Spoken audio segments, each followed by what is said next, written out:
What's up, everybody? Welcome to Podcast Now. I'm Alex, and in this video, I want to talk about that God of War Ragnarok DLC narrative that was out online, and it still is out now, and I want to talk about putting that narrative to bed now that the game is finally out. So let's talk a little bit about this thing. Now, I'm not going to spoil anything, but I do want to kind of combat, and I always have, I've made videos back with like the boat animation, right, when Kratos pushes the boat into the water, and people said, oh, it's just reusing it from God of War 2018. So in my opinion, this is obviously not DLC. Now, it is very similar to the first game. I'm not going to sit here and say that they've revolutionized, everything from 2018 to Ragnarok. They didn't. A lot of these things are, kind of carry over. And by a lot of these things, I'm saying like, chests where you're trying to, ring the axe off of bells, right? And you're trying to unlock the chest. Or how you open chests while we're on the chest kind of discussion, right? There's a lot of what we could just say like reused assets, right? Things that you did in 2018 that is done again here.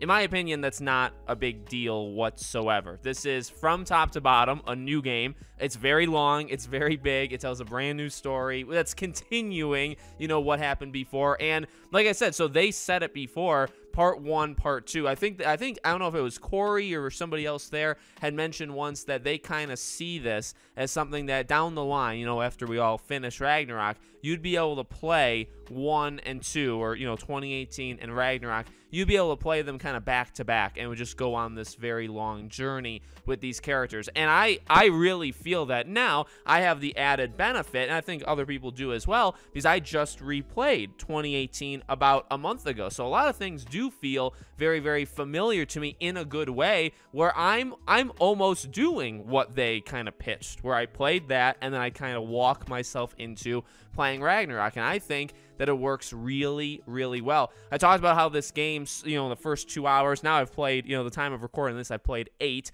The game picks up where the last one left off, and it does a really good job of reintroducing you and catching you up and introducing you to all the new mechanics. It does a really good job. And while doing that, it adds extra elements that the first game did not have, whether that be, you can look at combat. For those, because I've been seeing this before, like on Twitter or even sometimes on YouTube, the combat, like, is it the same? I mean, like like how you actually play it is the same, but there's new moves. You start far more powerful in this game than you do in 2018.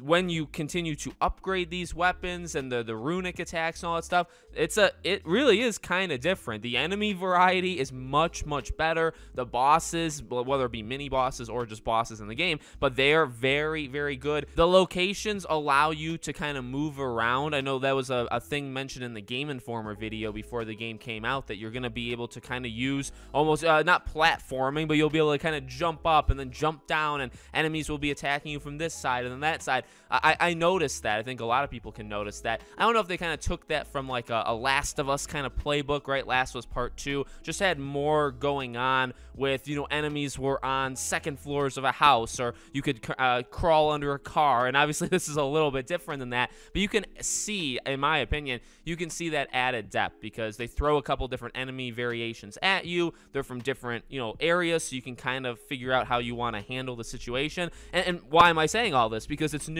It's new, it's different stuff.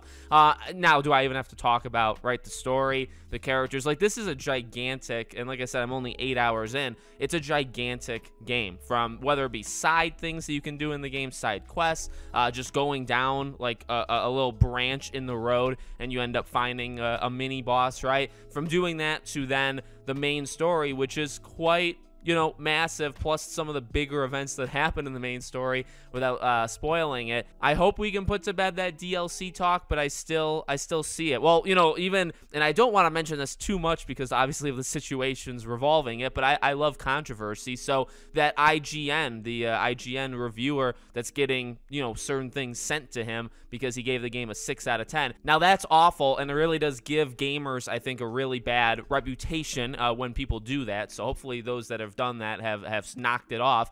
But even that, that reviewer mentioning that it's, this is basically just DLC, like, that doesn't help. That doesn't help when an IGN, it's not IGN US, but an IGN site says something like that. But it is people's opinions. Like, they absolutely have the right to say that this is just DLC. If this is DLC, it is without a doubt the biggest and probably best DLC. Like, yes, The Witcher had gigantic, DLCs added, and maybe that's where people get it from. Like, I know there's probably like trolls, right, or like Xbox fan accounts or whatever, they kind of come up with it. I mean, maybe people look to like the best DLCs in the world that are super big, super meaty, but I mean, this is just not, it's just not that. I think it's just a way for people to get upset at God of War. But again, people are allowed to have their own opinion, but this is anything but DLC. I do feel like I'm playing a similar, like not a similar, like it's a continuation. That really is what it feels like.